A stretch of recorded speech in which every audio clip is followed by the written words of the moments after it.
Merci pour cette présentation.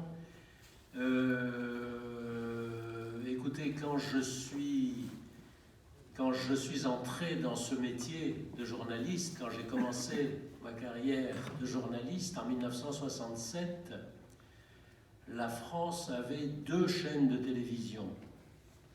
La seconde chaîne venait à peine d'être créée en noir et blanc.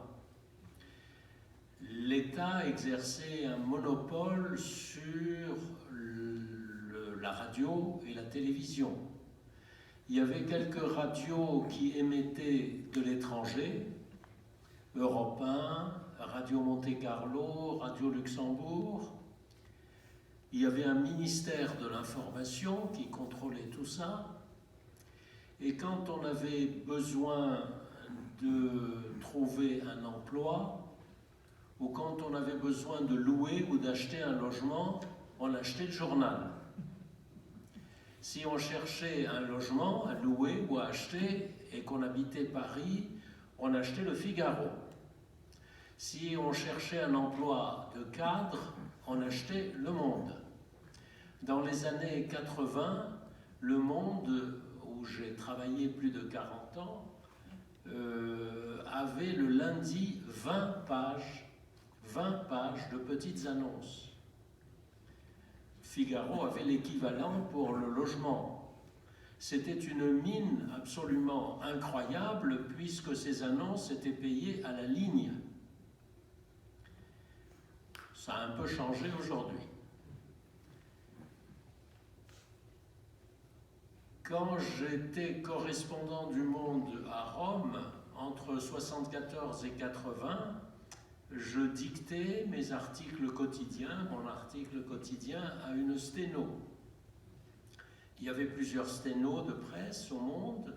Il fallait que la sténo soit libre, qu'il y ait une sténo libre. Alors on attendait. Les communications entre Rome et Paris n'étaient pas si bonnes que ça au téléphone.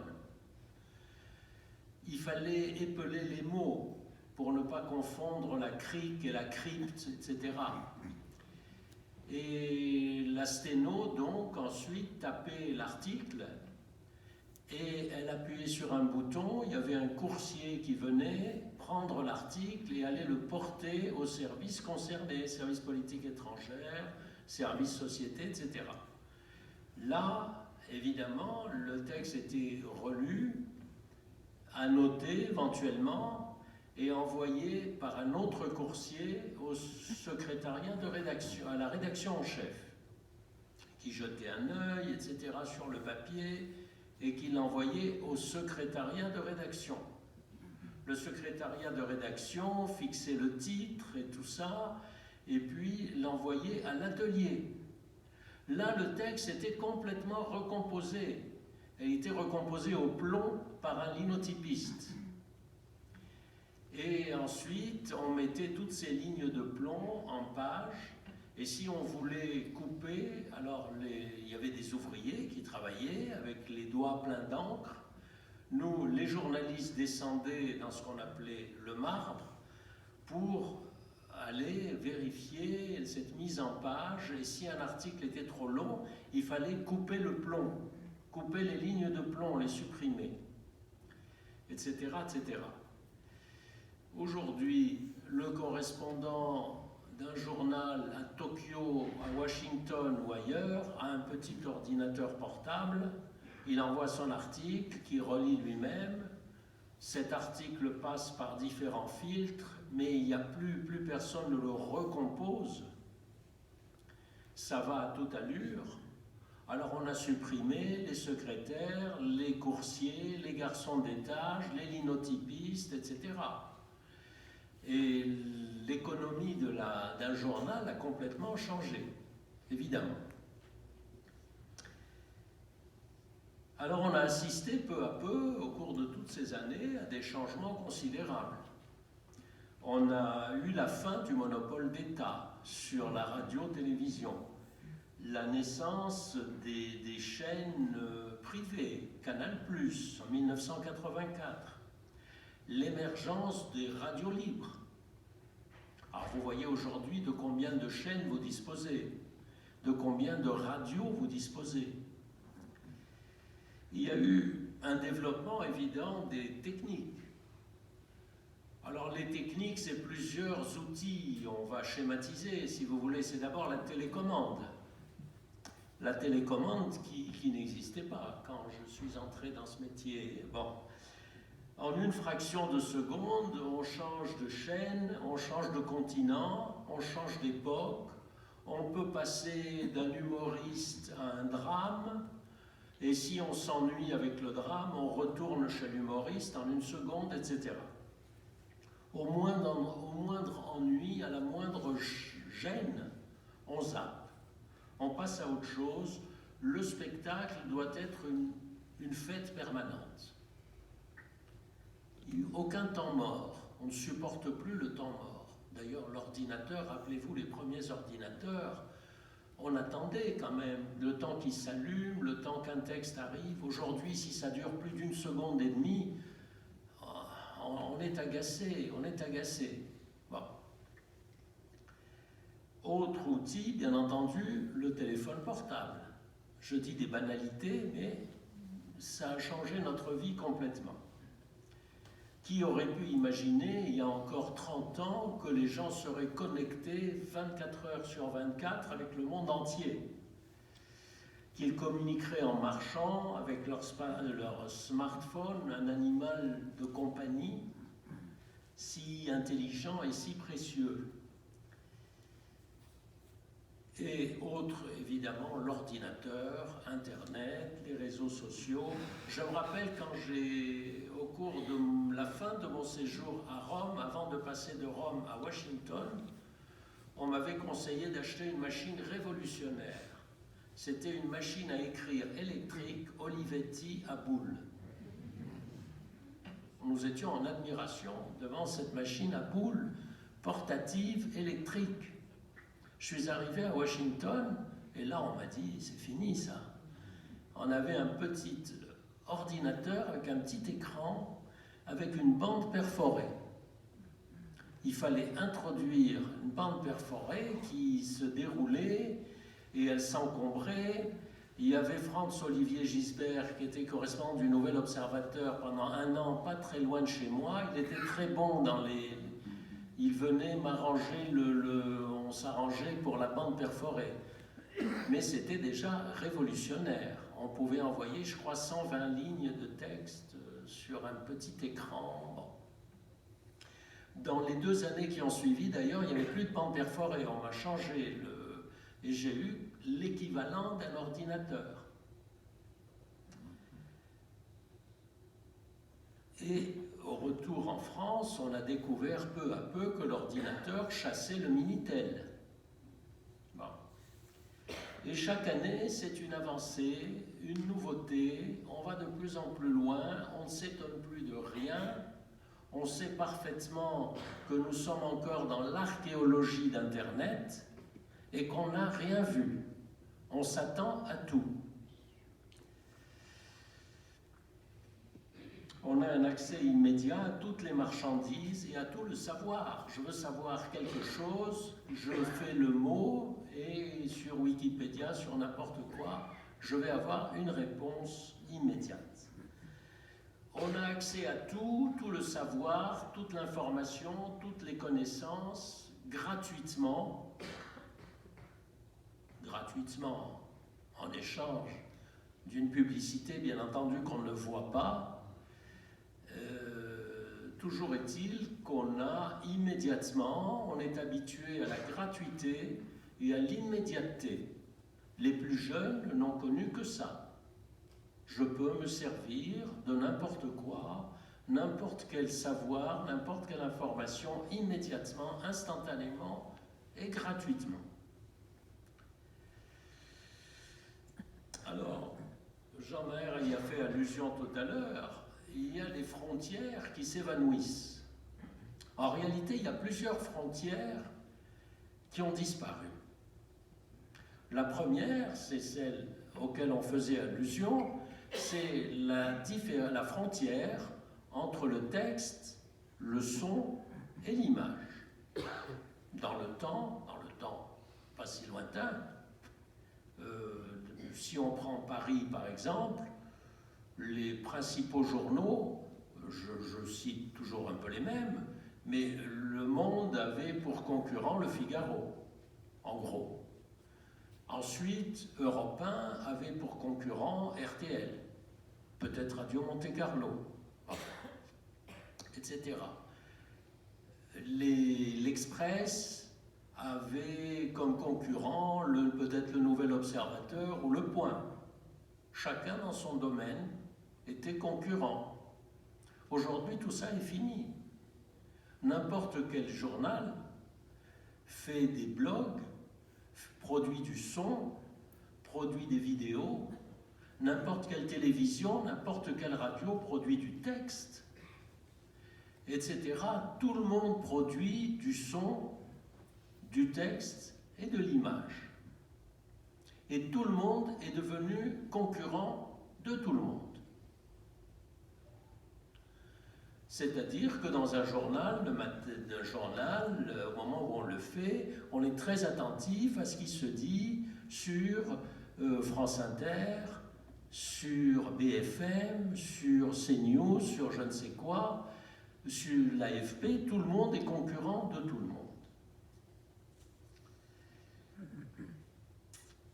Et la nouveauté, c'est l'obsession de l'audience, de l'audimat, des ventes.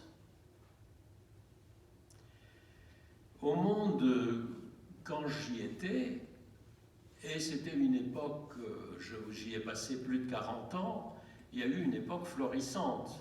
On gagnait des lecteurs tous les ans. Tous les ans, on gagnait des lecteurs. Et donc, on s'en fichait un petit peu de l'audimat. Tous les jours, on se posait la question, aujourd'hui, qu'est-ce qui est important ? Qu'est-ce qui est nouveau pour mettre en première page? Alors, il y avait des choses qui étaient nouvelles, mais pas importantes. Je ne sais pas, le 7e divorce de Johnny Hallyday, je sais pas, hein, c'est nouveau, c'est peut-être pas très important. En revanche, il y avait des informations importantes, mais qui n'étaient pas nouvelles. Encore une famine en Afrique. Alors on décidait ce qui nous paraissait important et nouveau. Et on mettait en première page ce qu'on voulait. Il nous arrivait de mettre la Mauritanie en première page, en édito. Il n'y a plus personne qui fait ça aujourd'hui. Il faut être fou pour faire ça. Parce que peu à peu, il y a un autre critère qui est entré en jeu. C'était plus qu'est-ce qui est important, c'était plus qu'est-ce qui est nouveau. C'est qu'est-ce qui va intéresser les gens. Au lieu de faire un journal intéressant, on se demande ce qui va intéresser les gens. Et on glisse peu à peu de cet objectif, on va se dire qu'est-ce qui fait vendre le journal aujourd'hui? Qu'est-ce qui a fait vendre le journal hier? Ah, on avait mis tel titre en première page, donc c'est bon. Idem, les radios, les télés, c'est exactement la même chose. Il y a cette obsession de l'audimat.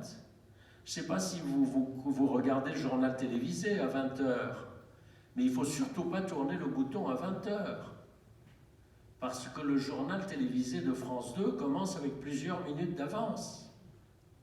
Pourquoi? Pour concurrencer TF1.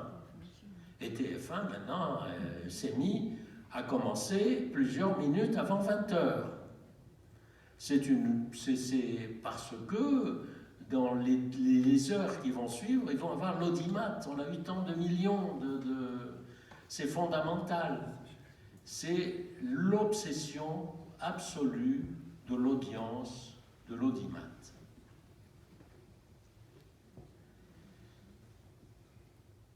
Et alors, avec cette volonté de produire des scoops, d'être le premier qui va annoncer telle ou telle chose, on finit par devancer l'événement. J'ai un exemple que j'ai retrouvé, que j'ai noté ici, et qui est ancien déjà. C'est pour vous dire que ça ne date pas de ce que je vous dis là, ne date pas d'aujourd'hui. L'exemple que je vais vous citer date de 2005 et concerne le journal dans lequel je travaillais, Le Monde, qui était un journal sérieux. Bon. C'était l'agonie du pape Jean-Paul II. Alors, il a donné lieu à un difficile exercice journalistique. On ne voulait pas être en retard sur l'événement. Le pape n'était pas tout à fait mort. On ne voulait pas être en retard sur les confrères. Le problème, c'est que Jean-Paul II s'est éteint un samedi à 21h37. Le Monde était déjà en vente, Le Monde est un journal qui paraît à midi, Le Monde était déjà en vente à Paris depuis midi, avec un cahier spécial parlant de lui à l'imparfait. Autrement dit, on a mis en vente le journal à midi et le pape est mort à 21h37. Alors on avait hésité évidemment à faire ça, mais si on ne l'avait pas fait, on était obligé d'attendre lundi, et là, Figaro, les autres, etc., auraient déjà, et nous, on arrivait avec du réchauffé. Et donc, on a publié tout un cahier qui était prêt, évidemment, en avance. On avait une petite excuse. Le communiqué médical de la veille au soir avait parlé de paramètres biologiques sérieusement compromis. Bon, on s'approchait de la fin. Et puis il y avait une révélation plus personnelle du cardinal vicaire de Rome qui avait dit « Le pape voit déjà et touche déjà le Seigneur ». Il n'était pas mort, mais ça pouvait nous inciter à publier ce cahier. Vous voyez, c'est une petite anecdote, mais aujourd'hui, pour se faire entendre des médias, il faut frapper de plus en plus fort. Alors, tout le monde force un peu le trait, de tous les côtés. On se focalise sur un événement, on en fait beaucoup trop, puis on passe à autre chose. Il y a ce souci qui est nouveau pour des journaux très sérieux, où c'est de mettre en scène l'information. Moi, j'ai assisté à cette mise en scène, ça nous choquait beaucoup au début. On a embauché au Monde dans les années, je ne sais pas moi, 80, 90, une directrice artistique. C'était pour mettre en scène l'information. Ça, c'est nouveau, c'est général, c'est généralisé, c'est pas forcément mal, mais on a changé d'époque, si vous voulez. Et puis, alors, on a vu émerger l'information en continu. Ça, c'est nouveau aussi. Vous avez, en ce moment, si vous allez dans un café, il y a BFM qui est allumé en permanence, et BFM, toutes les demi-heures, donne un journal, etc., et tient l'antenne en permanence. Il faut meubler l'antenne toute la journée. France Info, qui est une bonne chaîne de radio aussi, je ne dis rien contre BFM, c'est intéressant. France Info, qui est une radio publique, fait de l'information continue, ce qui n'existait pas du tout avant. Alors on a eu une grande nouveauté, c'était tous les quarts d'heure, il y avait un journal de France Info. Ils ont changé, tous les quarts d'heure, c'était trop. Aujourd'hui, c'est toutes les 10 minutes. C'est à 8h, 8h10, 8h20, 8h30, 8h40, etc. Il y a des gens comme ma mère qui a 100 ans qui écoutent ça en continu. Alors ils sont absolument affolés. Affolés. Si vous écoutez à 8h, à 8h10, à 8h20, à 8h30, à 8h40, il y a une dramatisation et un remplissage, parce qu'il faut remplir entre etc. Ça vous crée une ambiance qui n'existait pas avant. Une dramatisation permanente.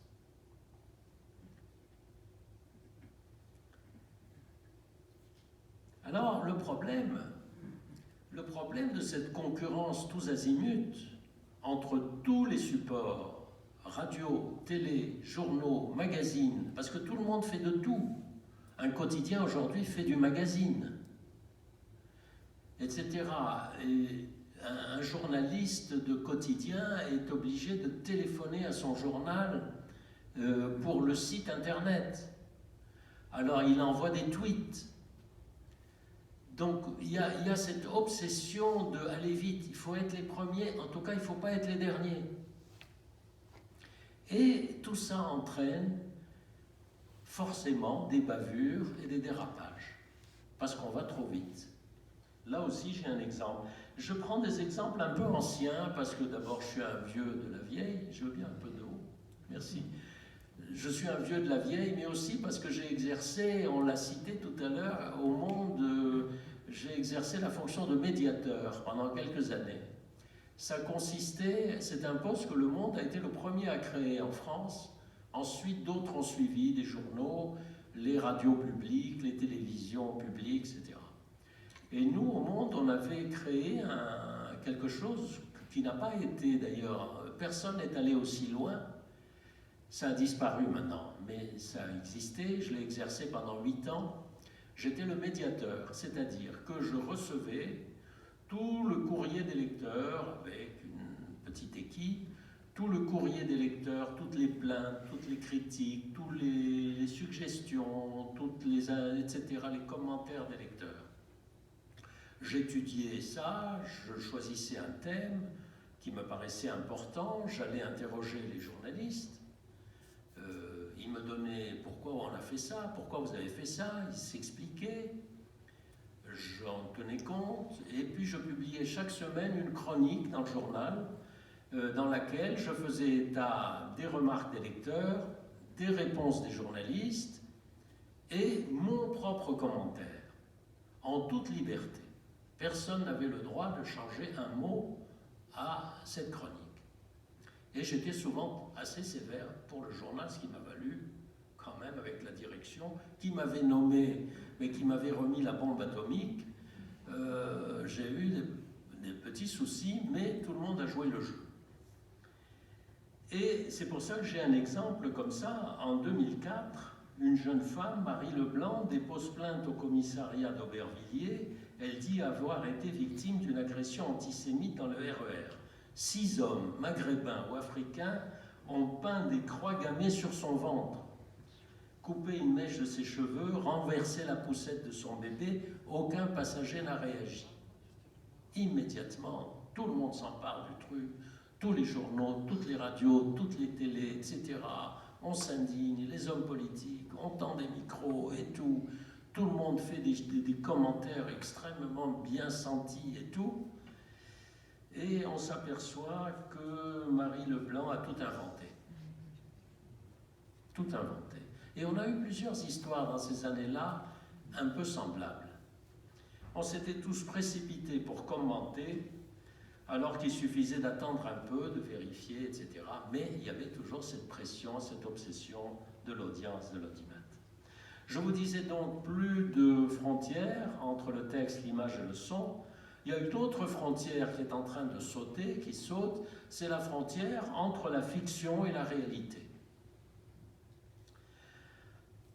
À une certaine époque, rappelez-vous, les plus anciens, nous avions le choix à 20h entre Patrick Poivre d'Arvor, le Patrick Poivre d'Arvor de TF1, et la marionnette de Patrick Poivre d'Arvor sur Canal+. Il y en avait un qui paraissait beaucoup plus fade que l'autre. Le vrai PPDA, c'était celui de Canal+. De la même façon, on avait Chirac, qui était président.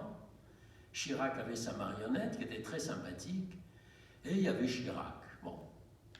Et tout le monde trouvait ce Chirac, la marionnette, formidable. Et on peut dire aujourd'hui qu'avec des imitateurs comme Laurent Gérard ou Nicolas Canteloup, l'un qui fait très bien du François Hollande, il n'a même plus besoin, Laurent Gérard, de parler. Il fait bon. Et Nicolas Canteloup, plus vrai que nature. Si vous écoutez Jack Lang par Laurent Gérard, on n'a plus envie d'entendre le vrai Jack Lang. Hein. La frontière, ça rejoint une autre frontière qui disparaît, c'est entre l'information et le divertissement. Quand vous avez le soir, dans une émission, Monsieur Laurent Ruquier, animateur, amuseur public, et Léa Salamé, journaliste, sérieux, etc., qui font une émission ensemble, ça vous donne quoi? Est-ce que c'est de l'information? Est-ce que c'est du divertissement? On rigole de tout, et on est très sérieux subitement. On s'indigne du racisme, de ceci, de cela, et puis on rigole de nouveau, etc. C'est quoi? Il n'y a plus de frontières entre information. J'ai plein d'exemples comme ça, vous les connaissez. À tout moment, il faut étonner le public, il faut l'émouvoir, il faut le divertir. Le public vit dans un bain d'instantanéité et d'émotion. Autre frontière qui a sauté, c'est entre la vie publique et la vie privée. Avant, quand j'étais encore au journal, jamais on ne parlait de la vie privée des gens. On ne parlait pas de la vie privée des gens célèbres, dans des journaux sérieux, dans des radios, des télés honorables. Ça, en France, en tout cas, ça ne se faisait pas. Ça ne se faisait pas, il n'y avait que Ici Paris ou France Dimanche ou quelques magazines un peu comme ça qui parlaient de la vie privée des gens. Et on ne parlait surtout pas de la vie privée des dirigeants politiques. Mitterrand avait une deuxième vie, une deuxième famille. Ceux qui le savaient ne l'ont jamais écrit. C'était le président de la République. Pompidou était très malade. Personne ne l'a dit. Mitterrand, dans son deuxième septennat, avait un cancer important. Silence radio. On ne parlait pas de la vie privée des gens. Alors, on assiste aujourd'hui à une hypocrisie générale. Hypocrisie des médias, hypocrisie de la justice, hypocrisie d'une partie des victimes de ce déballage et hypocrisie du public. La loi française est très claire, chacun a droit au respect de sa vie privée. Elle est très, très claire et parfaitement hypocrite parce qu'elle se garde bien de définir cette fameuse vie privée. Où se trouve la frontière? Un personnage public, chef d'un parti, qui est attablé à la terrasse d'un café, en train de boire une bière, est-il, oui ou non, en situation privée? On ne sait pas. Le code pénal, lui, définit deux formes d'atteinte à la vie privée, les paroles et les images qui seraient captées et diffusées sans le consentement de la personne concernée. Par exemple, Éric Zemmour, avec sa collaboratrice, prenant un bain de mer, dans une position très proche, disons, publié dans les journaux et commenté partout. À la une, je crois, de Paris Match. Cette compagne est enceinte. Quelques semaines plus tard, il y a un journal, alors un magazine un peu plus, je crois que c'était Closer, va publier ça en couverture et tout le monde va commenter. Alors, faut-il dénoncer le viol de la vie privée? Oui, bien sûr, mais en constatant que chacun court après l'autre. Les dirigeants ou les vedettes courent après la notoriété, les journaux courent après le public court après les intéressés, c'est le serpent qui se mord la queue, le carnaval des hypocrites. Pourquoi? Parce que les magazines à sensation, déjà, répondent, mais pas seulement eux, parce que ça se généralise, répondent au voyeurisme insatiable du public, qui a besoin de sa dose hebdomadaire de Monaco, de Buckingham, mais aussi de Sarkozy, de Zemmour, de ceci, de cela. Pénétrer dans l'univers des stars, s'asseoir au bord de leur piscine, les surprendre en joyeuse compagnie, c'est vivre par procuration des situations interdites. Mais les magazines à sensation ne sont plus les seuls à le faire, comme je disais. Ou alors, quand ils le font, ça donne des commentaires indignés dans les médias sérieux. Donc on va parler de Zemmour, de sa compagne, etc. les citoyens sont devenus à la fois voyeurs et exhibitionnistes, comme l'illustrent toutes sortes d'émissions télévisées. Alors évidemment, ce n'est pas leur intimité que défendent des gens célèbres, des acteurs, des chanteurs, des responsables politiques, mais leur image. Ils veulent bien qu'on parle d'eux, y compris de leur vie privée, mais en choisissant eux-mêmes le moment et les modalités. C'est Ségolène Royal qui invite les photographes au moment après un accouchement dans sa chambre d'accoucher. Elle a intérêt à le faire. Des stars participent activement à la mise au viol de leur vie privée. Un chanteur qui sort un disque, comme par hasard, il va y avoir sa photo, des révélations à ce moment-là. Et quitte à ce que certains poursuivent, alors il paraît Catherine Deneuve ou je ne sais qui, c'est des champions de la poursuite des magazines qui ont osé violer leur vie privée. Il y a des champions toutes catégories, à la fois de ce déballage ou bien des poursuites contre les journaux, les radios, etc. Il s'agit toujours de se dévoiler un peu, mais pas trop, en choisissant le bon profil et en contrôlant son image.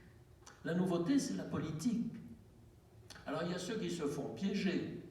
François Hollande, sur une Vespa, avec son casque, qui va chez une actrice en trompant sa compagne du moment, là il s'est fait piéger.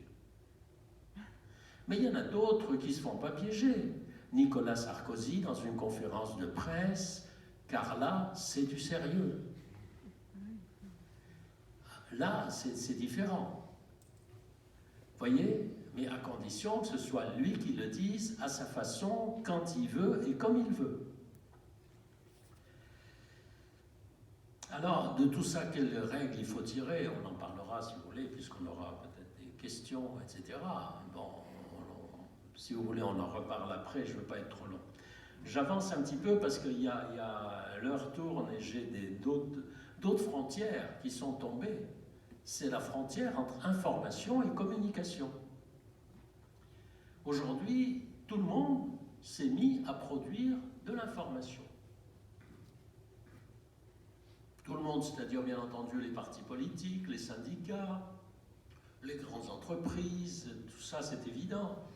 Mais aussi les syndicats, donc les églises, les associations humanitaires, mais aussi les terroristes, les auteurs d'attentats qui communiquent.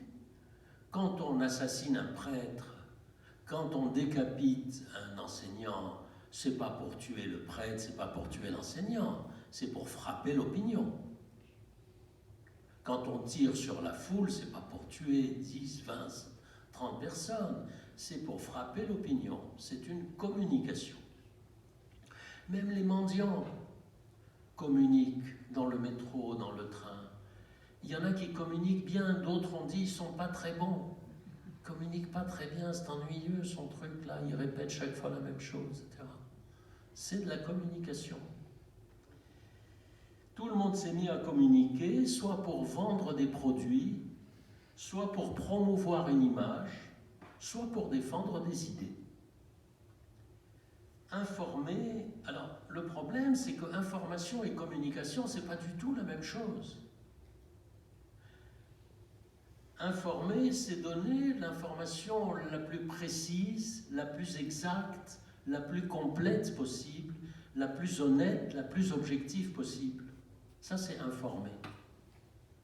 La communication, c'est généralement émouvoir, séduire, influencer et souvent déformer. Et parfois déformer sciemment, exercer de la désinformation. Autre frontière, très importante celle-là, et fondamentale, c'est une frontière qui s'est évanouie entre les journalistes et le public. Avant, vous aviez une information verticale. Les journalistes étaient ceux qui savaient, qui étaient au courant des choses et qui informaient les gens. Aujourd'hui, n'importe qui, avec son téléphone portable, est le premier au courant d'une situation et va la filmer, va la photographier, la filmer et la diffuser sur les réseaux sociaux. Je ne sais pas si vous avez vu il y a 2 jours une falaise qui s'est effondrée, c'était au Brésil je crois, et on a assisté à cette scène absolument incroyable de gens emportés, des bateaux emportés. Qui a filmé? Ce n'est pas un journaliste, c'est un témoin, c'est n'importe qui. Et immédiatement, ça a fait le tour du monde. Autrement dit, l'information échappe aux journalistes dont ils avaient le monopole. Ils n'ont plus le monopole de l'information. La loi elle-même ne les avantage pas. Élection présidentielle, bientôt. On n'a pas le droit de diffuser le résultat avant 20h.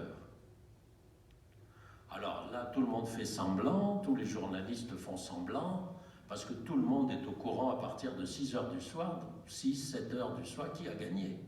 On le sait, on l'a toujours su. Alors ils lancent des petits machins et tout, ils savent. Mais c'est fini ça. C'est fini parce que les gens qui le savent, eux, le diffusent. Et de Belgique, de Suisse, ailleurs, là-bas, les journaux, les télés, les radios qui ne sont pas tenus à ça vont annoncer la nouvelle. Donc la loi elle-même tombe complètement. Les journalistes ont les mains liées, ils ne peuvent rien dire avant 20h, mais tout le monde va finir par le savoir. Et cette règle va évidemment sauter bientôt. Alors, le problème, c'est que c'est à la fois formidable et ça pose des problèmes. C'est-à-dire que maintenant, c'est la multitude tout le monde est devenu, d'une certaine façon, journaliste. Je suis au courant de quelque chose, je le balance sur Internet, je n'ai pas eu le temps de vérifier, je n'ai pas eu le temps de mettre ça dans son contexte, je le commente si j'ai envie, et je m'adresse à tout mon réseau, à tout le monde, etc. C'est une sorte de cybercafé du commerce généralisé qui est en même temps très sympathique et formidable, mais qui pose des problèmes. Qui pose des problèmes parce que l'information n'est plus vérifiée, elle n'est plus hiérarchisée. Il n'y a plus ce qui est important et ce qui est moins important.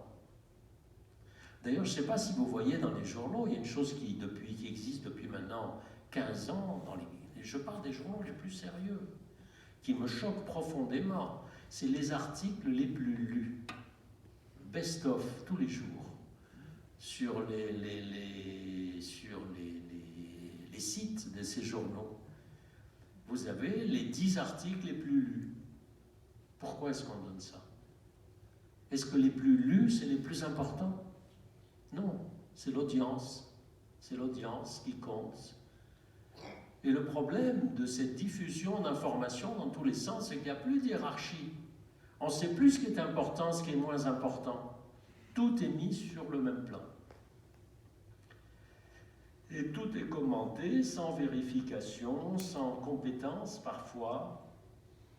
C'est à la fois la mondialisation dans le meilleur sens du terme, et en même temps c'est le n'importe quoi. Alors, grosso modo, on se trouve aujourd'hui devant 3 formules qui vont du pire au meilleur. Le pire, je viens d'y faire un peu allusion, c'est n'importe qui balance sur Internet n'importe quoi. Des informations non vérifiées, comme je disais, des images brutes, sans préparation, sans tri, sans recoupement, sans recul, sans interprétation. Parfois même des informations sciemment fausses pour désinformer.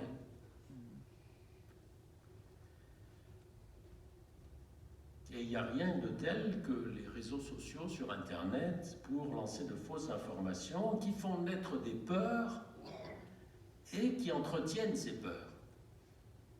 Ça, c'est le pire. Vous avez ensuite ce qu'on appelle aujourd'hui l'infomédiation. L'infomédiation, c'est la contraction des mots information et intermédiaire.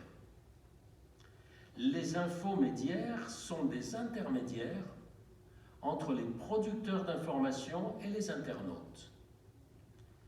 Des internautes qui sont, le public est aujourd'hui débordé d'informations. Il n'y a jamais eu autant d'informations. Parce que les moyens techniques nous permettent de savoir en un instant qu'au Brésil, une falaise s'est effondrée, qu'il y a un tremblement de terre à l'autre bout du monde, etc. À tout instant. Et surtout, les informations se sont multipliées parce qu'il y a des domaines entiers dont on ne parlait jamais avant et qui occupent une place considérable. Le réchauffement climatique, la biomorale, tout ce qui touche à tous ces domaines-là nouveaux occupent une place considérable, sont venus s'ajouter à tout ce qui existait déjà, le football, le machin, le truc, et ça multiplie formidablement le nombre d'informations. D'autant que ceux qui produisent des informations se sont multipliés. Et donc, pour trier dans tout ça, il y a des infomédiateurs. Ça peut être des entreprises de petite taille, localisées dans un pays, je ne sais pas, en France, des start-up, comme en France, vous avez Paperblog ou Wikio. Mais ça peut être des multinationales gigantesques comme Google. C'est le travail que fait Google. Qu'est-ce qu'il fait Google?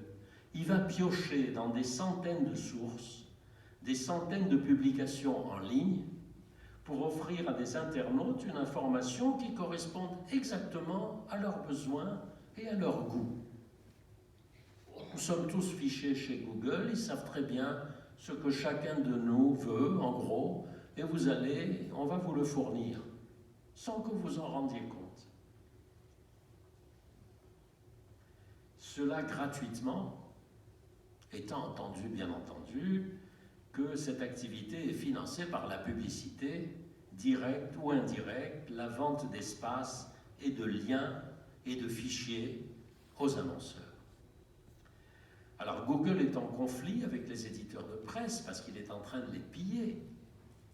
Il y a des accords, on essaye, mais les éditeurs de presse eux-mêmes ont besoin de Google.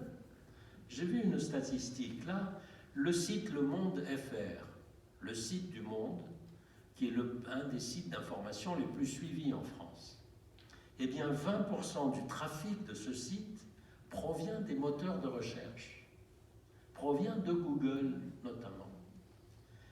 Donc, les éditeurs de presse ont besoin de Google, Google a besoin des éditeurs de presse, et ça nous donne ces infomédiateurs dont le but n'est évidemment pas d'informer, mais de gagner de l'argent à travers l'information. Troisièmement, alors là, c'est le côté plus positif de tout ça, c'est la naissance de ce qu'on appelle le journalisme citoyen, le journalisme social, le journalisme participatif. C'est une production ou une diffusion d'informations, d'actualités, qui est gérée par des non-professionnels, par des non-journalistes. Ça peut être des blogs, il y en a un qui est très connu, celui de Maître et Olas. Ça peut être un journal de quartier, je sais qu'il en existe un par exemple à Villeurbanne, le Crieur de la Villeneuve, à Grenoble. Ça peut être une chaîne YouTube de qualité. Et dans ma commune, moi j'habite Ville-d'Avray, c'est un jeune homme qui commence à être très connu, qui s'appelle Hugo Travers, qui exerce ce qu'on appelle ce journalisme citoyen. Mon petit-fils, un de mes petits-enfants qui a 21 ans, me dit « Moi, je suis l'actualité à travers le site de Hugo ». Alors, que fait Hugo? Sous le pseudo Hugo Décrypte, il fait un vrai travail journalistique. Si vous allez sur YouTube, maintenant il est devenu même chroniqueur à LCI, enfin il fait une production de qualité, mais il le fait avec une toute petite équipe autour de lui. Ils font un travail de journaliste, mais ce sont des amateurs, ce sont des non-professionnels. Et ils savent s'adresser à un public de jeunes qui s'informent de cette façon. L'entreprise de Hugo occupe déjà 13 personnes. Ça devient un média. Alors, c'est bien, et en même temps, je voudrais y voir de plus près. Ce que j'ai pu écouter m'a semblé de bonne qualité, mais est-ce que ça vaut vraiment toute une équipe professionnelle d'un journal? On peut discuter. Et puis, ça peut être des médias en ligne dont les contenus sont validés par des professionnels ou par le public. Il y a comme ça une poignée d'étudiants à Erasmus qui, depuis maintenant 20 ans, a créé Café Babel. Café Babel fait la démonstration qu'il est possible de parler de l'Europe de façon innovante et originale. La formule, c'est un média européen, jeune, participatif, entièrement traduit en 6 langues, qui s'adresse à la génération Erasmus, des étudiants.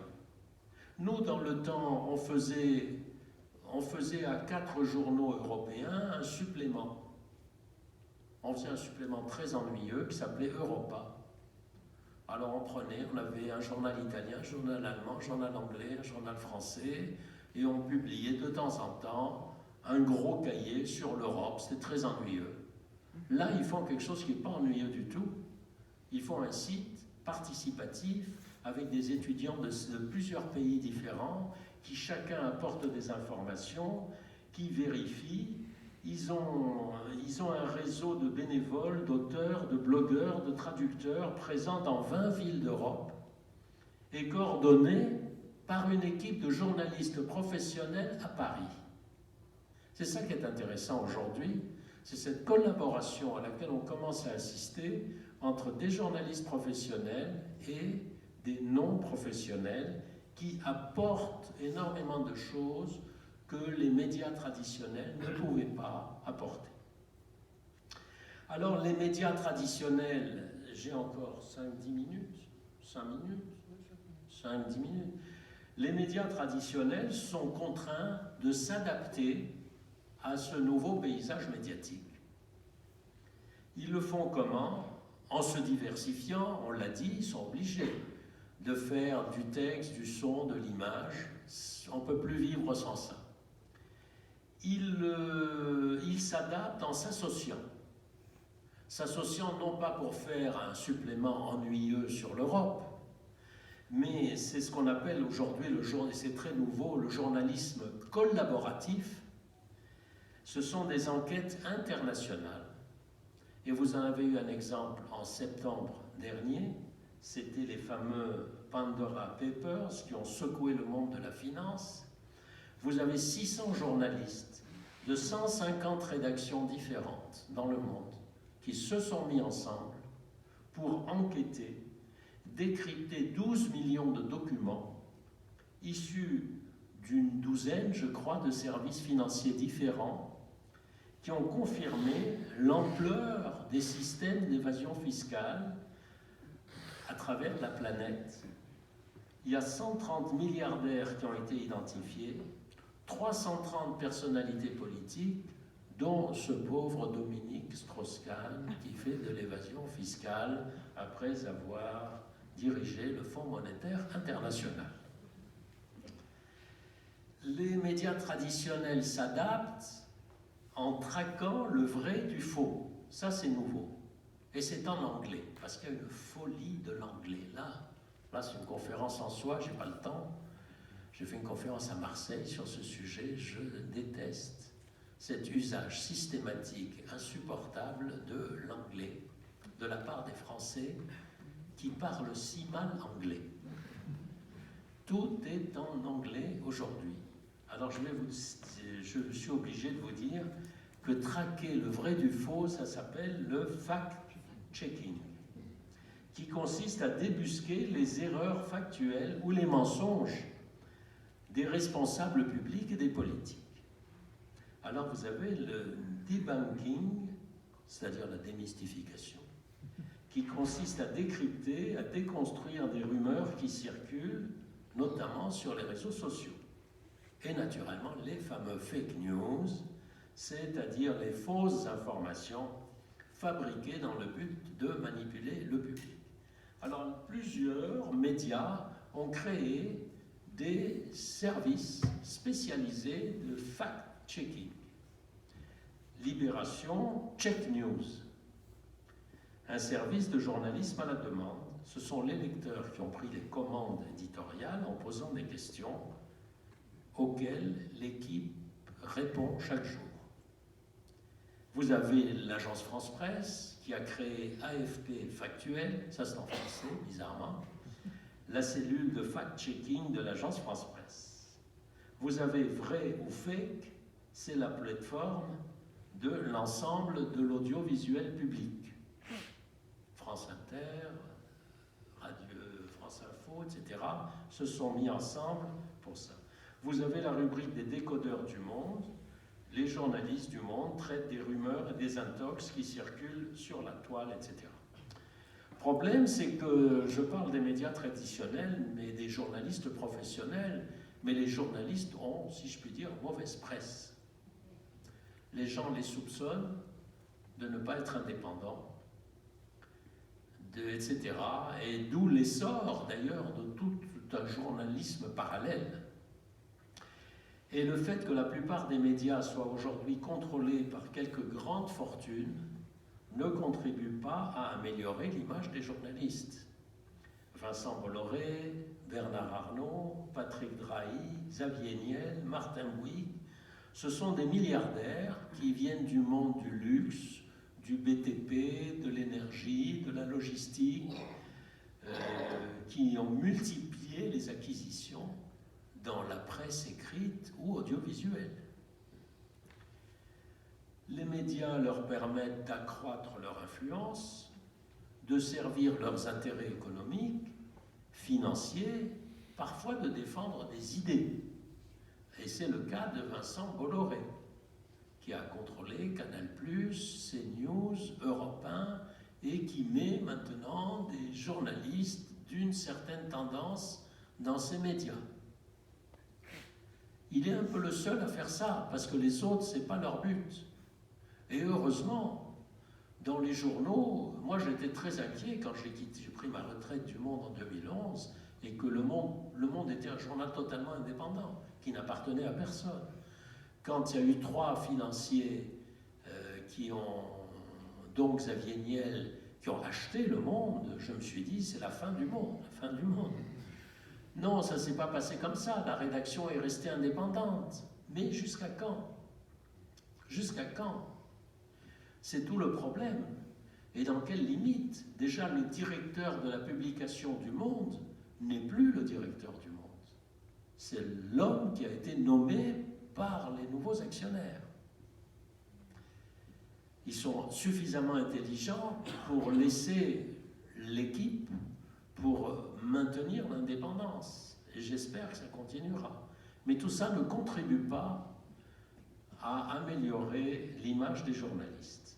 Je pense, et je vais terminer un peu par là, que les journalistes ont toute leur place dans le nouveau paysage médiatique, à condition d'être indépendants et d'apporter une valeur ajoutée, une expertise, une fiabilité, un travail en équipe, des enquêtes approfondies, une capacité de hiérarchiser l'information. Parce qu'il y a dans les jeux, dans les médias, dans les grands médias, des spécialistes de chaque domaine, des spécialistes de sciences, de médecine, de sport, de ceci, de cela, politique étrangère, qui sont capables d'évaluer l'importance des informations et de les hiérarchiser. Les journalistes, en fait, ont plusieurs rôles, si vous voulez. C'est de décrire, d'expliquer, de révéler, d'analyser, de commenter. C'est beaucoup, c'est même considérable, mais c'est tout. Ils ne peuvent être ni des militants, ni des prophètes, et encore moins des justiciers. Rien ne leur interdit, on en a parlé tout à l'heure, de collaborer avec les internautes, qui apportent des informations, des éclairages, un sang neuf, bien sûr. Alors n'oublions pas, faut pas noircir les tableaux. On vit dans un pays libre, on a la chance d'avoir une presse libre, contrairement à ce qu'on entend ici ou là. Il n'y a jamais de complot médiatique ou c'est de la blague. C'est vrai que les journalistes sont moutonniers et ont tendance à se focaliser sur un événement. J'ai suivi beaucoup le printemps arabe et j'ai pu mesurer à quel point le printemps arabe, c'était un événement qu'on avait décrété positif en 2011. Et donc on ne voulait voir dans les événements que ce qui était positif. On ne voulait absolument pas voir ce qui, dans l'événement, était négatif. Et ensuite, on s'est rendu compte de tout ce qu'on n'avait pas vu. Aujourd'hui, ça va être exactement l'inverse. Vous avez des pays dont on ne va parler, on parle à juste titre d'ailleurs, parce que c'est absolument scandaleux, des atteintes aux droits de l'homme. Mais on ne va parler de ces pays que sous cet angle-là. C'est pas qu'il y a un complot des médias, les médias ne sont pas mis ensemble pour dire on va faire ça, mais c'est un côté moutonnier. On a une image de quelque chose et on ne va sélectionner que les informations qui correspondent à cette image. Donc n'oublions pas qu'il n'y a pas de démocratie sans médias libres. Les médias se considèrent souvent comme un contre-pouvoir dans une démocratie, mais ils ont eux-mêmes besoin d'être équilibrés par des contre-pouvoirs. Par les lois, je parlais de la vie privée, la diffamation, par l'autodiscipline, il faut une déontologie, des chartes déontologiques, et surtout par le public, qui doit être attentif et exigeant. La qualité des médias en dépend. Et pour conclure, je vous dirai, on a les médias qu'on mérite. Je vous remercie.